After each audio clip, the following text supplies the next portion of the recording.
이번 회차는 월드컵 예선으로 전부 구성이 되었습니다. 각자 상황이 있고 구장 이슈 등 다양한 요소를 무조건 파악하고 가셔야 합니다. 영상 꼼꼼하게 잘 참고하셔서 여러분의 소신 있는 선택과 변형으로 1등을 찍어내시기를 기원하며 초안 프리뷰로 작성했습니다. 승부식 구매 및 더 많은 실질적 수익을 목표로 하시는 분들은 고정 댓글의 링크를 통해 정보방 참여하시면 더 많은 도움 드릴 수 있도록 노력하겠습니다. 도움이 되었으면 하는 마음으로 준비했습니다. 구독과 좋아요 한 번씩 부탁드리겠습니다. 바로 시작하면 제1경기는 한국과 요르단의 만남입니다. 홍명보호가 또다시 홈에서 무승부를 거두면서 질타를 받았고 김민재 발언에 독일 언론에도 미운 털이 제대로 박혀버렸는데 또다시 이어지는 홈에서 일정에 과연 요르단을 상대로 반등할 수 있을지 궁금해집니다. 이강인의 이탈이 생겼으나 다행히 황인범이 출격할 수 있다는 소식이 전해졌습니다. 요르단도 이라크와 함께 한국을 따라잡기를 원하며 4경기 무패 진격 중인 기세가 있다 보니 이번 경기에서 절대로 한국은 요르단을 무시해서는 안 될 것입니다. 이 경기는 한국이 또 홈에서 경기를 한다는 점에서 매우 유리한 환경에서 경기를 한다고 볼 수 있습니다. 전력도 이강인이 빠지기는 했으나 황인범이 나온다면 빌드업의 큰 손실은 피할 수 있다고 할 수 있습니다. 그런데 여전히 이 경기는 무승부 보험을 쳐야 합니다. 이는 양팀 순위 상황 때문입니다. 아시아 예선은 각 조별로 10라운드까지 진행이 되고 요르단은 이라크와 치열한 순위 경쟁을 해야 하는 상황임과 동시에 한국은 아직 자력 진출을 하기에는 지난 경기 무승부로 경우의 수가 남아 있습니다. 당장 여론을 뒤집기 위해 홈에서 또 참사는 피하고자 전력을 다 쓰겠으나 이미 홍명보호가 보여주는 행보에 의심을 품게 되고 그렇게 된다면 비난받고 있는 홍명보호가 또다시 무승부로 이변을 보일 여지가 분명히 있습니다. 이번 경기는 승무 구매를 반드시 해야 하는 경기입니다. 제2경기는 중국과 호주의 만남입니다. 이번 대회에서 샌드백이 되어 대륙 자존심을 제대로 구기고 있는 중국입니다. 승리한다면 4위까지 도약할 수 있는 중국이지만 상대는 호주입니다. 사우디의 추격을 뚫어내고 2위를 반드시 유지해야 하는 호주이기에 이번 중국 원정도 가벼운 마음으로 떠나지는 않습니다. 중국 원정이 워낙 여타 국가들도 다를 바 없겠지만 관중들이 편하게 플레이하게 내버려두지는 않을 관중 문화가 있고 수준차로 반드시 꺾어내야 하는 호주는 터프한 승부를 할 수밖에 없을 것 같습니다. 이 경기는 중국이 최후의 발악을 하는 경기가 될 것입니다. 확실히 중국 원정이 정말 쉽지 않습니다. 자국 승리를 위해 관중방에는 응원 열기가 꽤 치열할 것으로 보여지고 레이저를 쏘는 등에 떨어지는 관중 문화가 플레이를 방해할 수 있습니다. 하지만 피지컬에서부터 득점력을 고려한다면 호주는 기세를 보여줘야 합니다. 최근 원정 친선전 포함 8경기 무패의 3연속 무승부를 거두고 있는 호주인데 중국이 홈에서 6경기 연속 득점을 해오고 있고 홈 어드밴테이지를 확실히 누릴 것으로 예상이 되다 보니 실점 상황은 반드시 반영을 해야 하는 경기입니다. 그러나 호주의 공세가 확실히 이번 대회에서 두각을 보여주고 있고 중국에 비해 제공권 싸움까지 잘 가져간다면 승리에는 무리가 없어야 할 것 같습니다. 구매율이 많이 몰리기는 했으나 호주도 남은 라운드에서 사우디의 추격을 따돌려야 하기에 어쩔 수 없습니다. 패로 구매합니다. 제3경기는 인도네시아와 바레인의 만남입니다. 최근 공식전 4경기 승리가 없는 인도네시아는 지난 호주와의 경기에서 와르르 무너지며 더욱 불안감을 키우게 되었습니다. 4위 시드를 노리고 치열한 승부를 해야 하는 3파전에서 이번 경기 승리는 앞서 나가기 위해 정말 중요한데 홈에서 이변을 보여야 합니다. 그러나 바레인은 일본을 상대로도 나름 탄탄한 모습을 보여주었을 뿐만 아니라 이전 홈에서 인도네시아와의 경기를 제대로 주도했습니다.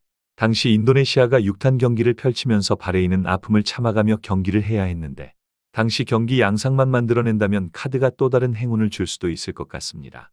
이 경기는 그나마 희망적인 것은 바레인이 홈에서 인도네시아와 지난해 10월 3라운드 대결에서 밀어붙일 수 있다는 것을 보여주기도 했고 당시 인도네시아는 무려 파울만 30개나 범하며 6탄으로 비볐던 경기였습니다. 어쩌면 해당 경기 양상을 봐버린 이상 이번 경기도 인도네시아의 기세를 볼 수 있을지 미지수입니다. 아무리 홈 원정이 바뀌었다지만 당시 인도네시아는 카드가 많이 나오지 않을 것이 정말 다행이었고 이번 경기도 마찬가지 양상에서 이뤄진다면 언제든 카드 변수가 인도네시아를 좌절시킬 수도 있다고 생각합니다. 바레인도 한국 경기를 보신 분들은 아시겠지만 특화된 공격 전술이 있다고 볼 수는 없는데 이전 라운드에서 두 팀의 경기를 지켜본 이상 홈에서도 인도네시아를 더 고평가하기에는 한계가 있습니다. 패로 구매합니다. 제4경기는 이란과 우즈베키스탄의 만남입니다. 이란은 홈에서 경기를 한다면 더할 나위 없이 유리한 국가 중 한 팀입니다. 이번 경기가 재밌는 것은 전현 로마 스트라이커 출신의 두 팀의 공격수 만남이 이뤄진다는 것이고 우즈벡도 절대 무시할 수 없는 게 이제는 맨시티에 입성한 후사노프가 버티는 센터라인의 조율 능력은 더욱 성장했습니다. 과연 지옥 같은 테헤란 원정에서 우즈벡이 성과를 낼 수 있을지 궁금해집니다. 이 경기는 전 로마 출신의 공격수 아즈문과 현 로마 톱을 보고 있는 쇼무로도프의 맞대결입니다. 양팀 공세가 절대 가볍지 않습니다. 물론 이란은 아시아 최강국 중 하나로 홈에서는 일본도 꺾는 국가입니다. 우즈벡과는 세컨 스테이지와 이번 서드 스테이지에서 모두 0대0 무승부를 거두며 승부를 가르지 못한 최근 두 경기였고, 두 번의 경기는 정말 모두 반반 경기력을 보여주었습니다.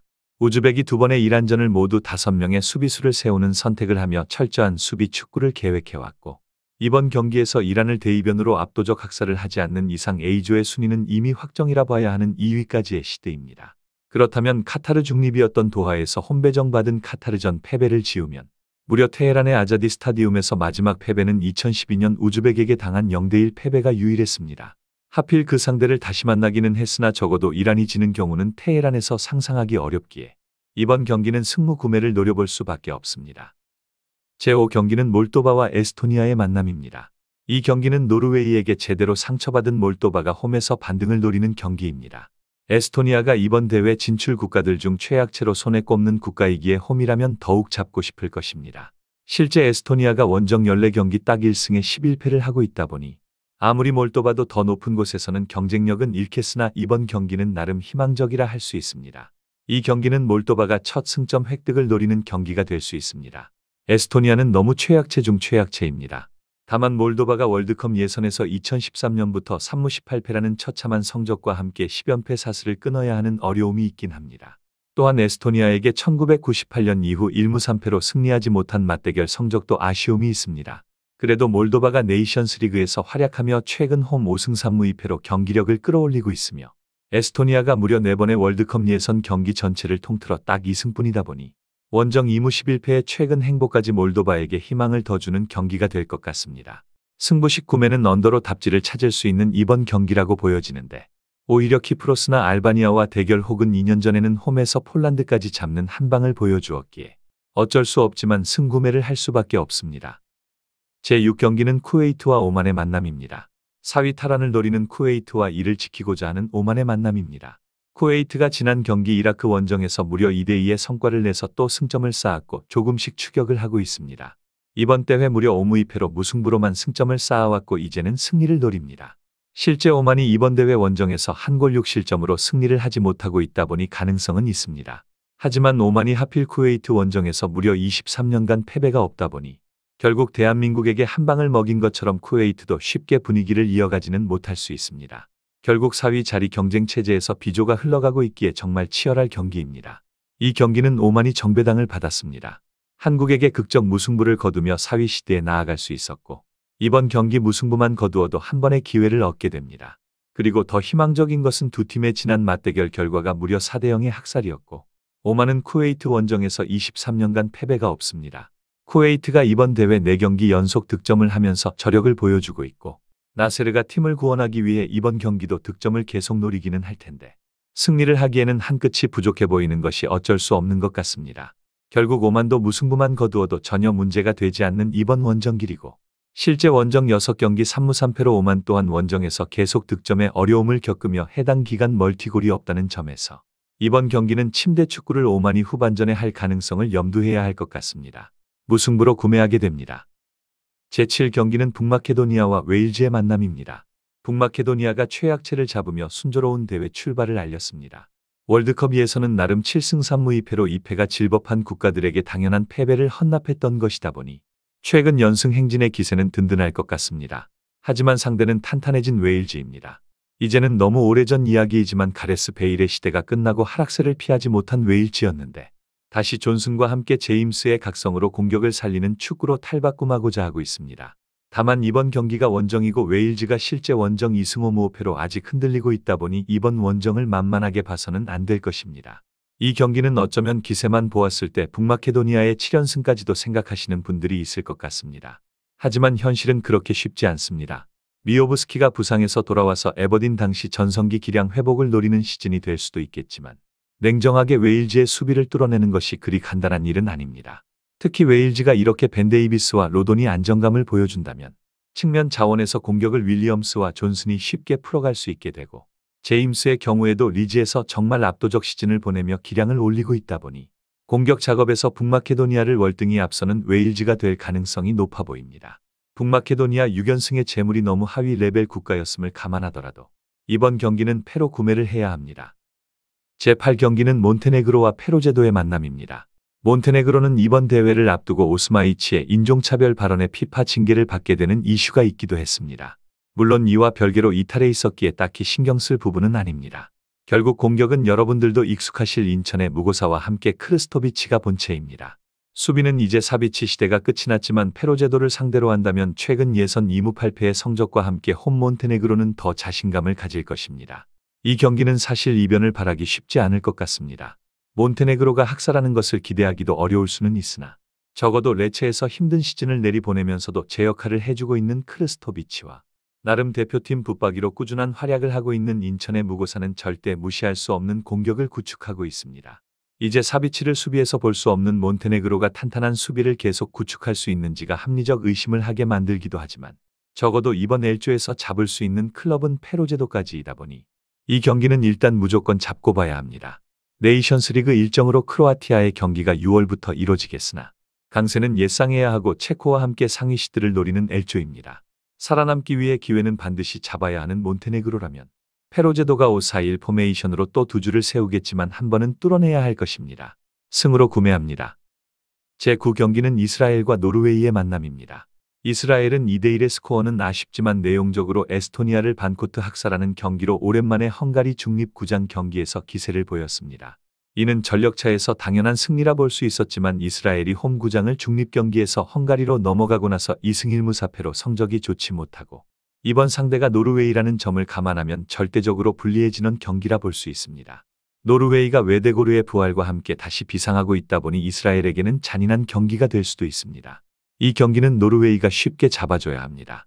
이스라엘은 월드컵 홈 경기를 4승 1무로 좋은 흐름을 보여주고 있다고 볼 수도 있으나 정작 이번 경기도 마찬가지이지만 홈구장을 중립 헝가리에서 진행하면서 홈배정 헝가리 중립 경기는 2승 1무 4패로 흔들리고 있습니다.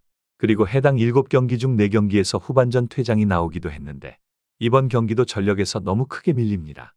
노르웨이가 네이션스 리그까지 리그 A로 승격하며 황금세대 덕을 보고 있으며 이제 월드컵까지 노리는 전력은 아마 로스터만 잠깐 보시더라도 이번 경기 균형이 틀어져 있음을 확인할 수 있습니다. 혼란과 소로스투톱은 또 외대고르의 조율 속 윙백들까지 가세를 하며 더 자유로워질 수 있고 이번 경기는 승리를 해줘야만 할 것입니다. 패로 구매합니다. 제10경기는 볼리비아와 우루과이의 만남입니다. 이 경기는 놀랍게도 볼리비아가 정배당을 받았습니다. 아마 선수 이름만 보고 경기를 분석하시는 분들은 이걸 납득하지 못하고 우루과이 역배당 배팅까지도 노리실 텐데 정말 잘 생각해야 합니다. 볼리비아의 홈구장은 무려 해발 4100m에 위치한 고산지대입니다. 공도 이상하게 날아가고 이미 대참사를 우루과이가 월드컵 예선에서 당한 적이 있다 보니 절대 방심해서는 안 됩니다. 맞대결은 17경기 12승 3무 2패로 압도적이지만 결국 산소호흡기 필요 없이 고산지대 환경이 익숙한 볼리비아와 저산소 환경에서 뛰어야 하는 우루과이는 체력 싸움도 차이가 날 수 있을 것입니다. 이 경기는 이번 회차에서 제일 난감한 경기입니다. 스쿼드만 보더라도 여러분들이 아시는 바르샤의 아라우호부터 리버풀의 누네즈 AT의 히메네조와 레알의 발데르데 등 이름난 선수들이 즐비한 우루과이입니다. 그런데 볼리비아 홈은 조금 상황이 다릅니다. 해발 4000m 높이에 있는 에랄토는 심지어 경기장 해발 고도는 4100m나 됩니다. 공기 저항이 적어서 공이 회전도 잘 감기지 않고 공이 뜨는 순간 원하지 않게 멀리 나아가기도 합니다. 전혀 월드클래스 선수들도 예측하기 힘든 움직임과 산소 부족으로 경기는 정말 개판이 될 수 있습니다.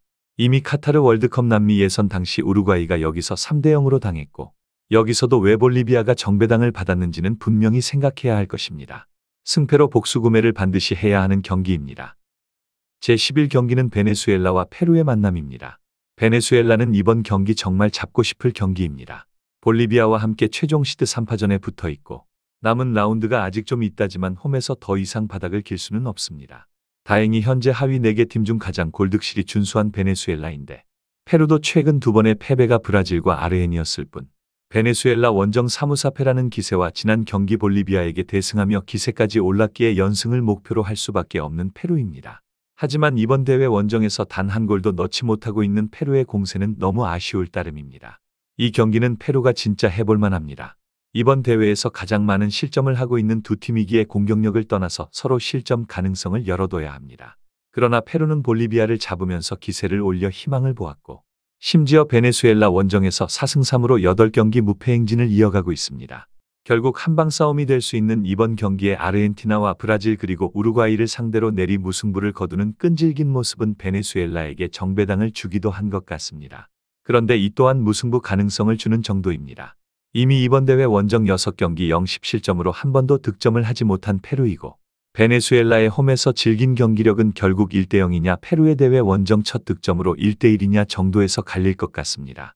승무로 구매합니다. 제12경기는 콜롬비아와 파라과이의 만남입니다. 콜롬비아는 로드리게스가 다시 코파 아메리카 때 보여준 기세를 살려내야 합니다.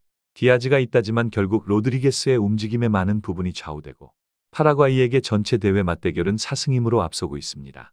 그런데 유독 월드컵에서 만나면 약한 모습을 보였는데 그 성적만 콜롬비아가 홈에서도 1승2무 3패로 약할 정도입니다. 파라과이도 알미론이라는 메이커가 든든하게 버티고는 있는데 조직력이 너무 떨어지다 보니 동떨어진 플레이에 부진하기도 했던 것 같습니다. 다만 최근 무패 행진을 달리며 반등하고 있고 이번 경기도 욕심나는 경기임은 분명합니다. 물론 이번 대회 원정 3무 2패로 승리가 없는 성적과 6경기 단 2골의 공격은 역배당을 받을 수밖에 없게 만들었습니다. 이 경기는 최근 콜롬비아가 에콰도르에게 홈에서 1대0으로 지기는 했으나 이전까지 친선전 포함 8연승을 달리던 홈 기세를 확실히 보여줘야 하는 경기입니다. 공격에서 분명히 앞선다고 봐야 합니다. 물론 파라과이도 코파 아메리카는 정말 최악의 조직력을 보였으나 알미론과 엔시소 그리고 소사가 양측면을 잡고 흔들 수 있는 힘을 가지고 있고 최근 무패 기세도 든든하다고 볼 수는 있는데 콜롬비아는 정말 홈에서 강합니다. 개인적으로 이번 경기도 디아즈의 침투가 득점으로 이어질 수 있겠다는 생각을 지우기 힘들고 구매율이 몰리는 것은 어쩔 수 없는 것 같습니다. 승으로 구매합니다. 제13경기는 아르헨티나와 브라질의 만남입니다. 이번 회차 최고 빅매치입니다. 월드컵 결승이라 해도 믿을 법한 매치업이고 이 둘의 만남은 남미 대회에서 언제나 빅이슈입니다. 아르헨은 메시가 없음에도 AT의 시메오네의 최근 미친 활동량은 더 큰 힘이 되어주며 메갈리스터와 여탈라리가 선수들의 저력까지 상당히 막강합니다. 브라질은 네이마르가 사라진 순간부터 흔들리기 시작했습니다. 토베쿠냐 선발도 최근 리그 활약만 본다면 충분히 고려해볼 법한데 결국 레알 윙어 듀오인 비니시우스와 호드리구가 얼마나 자유롭게 뛸 수 있냐가 중요합니다. 한골 싸움도 될 수 있는 빅매치입니다. 이 경기는 정말 월드클래스 국가들 간의 대결로 수준이 상당히 높을 것임은 각오해야 합니다. 브라질이 대회 초반 흔들렸으나 반등하면서 다시 월드컵 진출에 빛을 보았고 최근 다시 조직력을 갖추고 있습니다. 그러나 상대는 현재 1위로 시드를 확정지은 아르헨입니다. 워낙 메갈리스터와 AT 출신의 자원들이 날뛰는 아르헨티나는 메시가 없어도 위력적입니다. 어쩌면 브라질은 개인기량이 뛰어나다고 봐야 할 뿐 왜 아르헨이 월드컵을 들어올렸는지는 조금만 생각해보면 납득할 수 있습니다.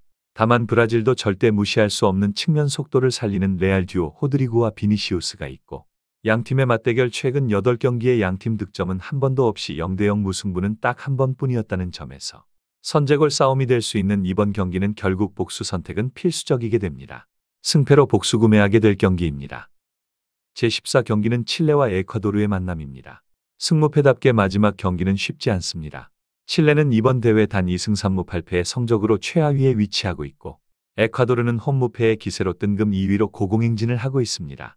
그런데 이런 에콰도르도 이번 경기는 원정이고 원정 2승 2무 2패를 하면서 기록한 골이 3골 3실점으로 정말 한골 싸움을 하고 있는 두 줄 수비를 보여줍니다. 칠레가 에콰도르에게 맞대결 3경기 연속 무득점을 할 만큼 그 수비는 동일했으나 이번 대회 승점 9점 중 8점을 홈에서 거둔 칠레는 이 한골 싸움에서 밀리고 싶지 않을 것입니다. 이 경기는 에콰도르의 이번 대회 집중력이 고평가되었는지 현재까지 많은 국내 승무패 구매자들이 에콰도르의 우세를 예상하고 있습니다. 그렇기에 구매율은 61%를 뚫어내고 있는데 개인적으로 쉽게 이기지 못할 경기라 생각합니다. 실제 에콰도르는 원정에서 단 3골 3실점으로 득실 마진이 0에 수렴하고 있으며 칠레는 홈에서 그래도 6경기 2패로 골을 넣어주고 있기도 합니다. 왜 배당에서 칠레가 정배당을 받았는지도 생각해보면 실제 홈에서 맞대결 5경기 딱 1패로 칠레는 에콰도르를 눌러주고 있습니다. 이 성적들이 물론 시대가 넓게 분포되어 즉시 반영될 수 있는 데이터라 보기는 어렵지만 결국 에콰도르의 전술 자체도 라인을 내리고 역습을 보는 축구라는 것을 고려하면 칠레가 홈에서 한번 밀어붙여보다가 에콰도르가 버티는 양상에서 그냥 끝이 날 수도 있는 것 같습니다. 0대0까지 생각을 하면서 이 경기는 무승부 구매를 하게 됩니다. 이렇게 전경기 프리뷰를 통해 잡은 초안은 다음과 같습니다. 겉으로 보이는 것보다 의외의 변수가 나올 수 있는 회차입니다. 또 2월로 주중 승무패가 끝날 수 있기에 이변을 잘 파악하셔야 할 것입니다. 똑같은 구매가 아니라도 현명한 변형으로 좋은 결과 가져가시길 기원합니다. 영상이 도움되셨다면 구독과 좋아요 한 번씩 부탁드리겠습니다. 감사합니다.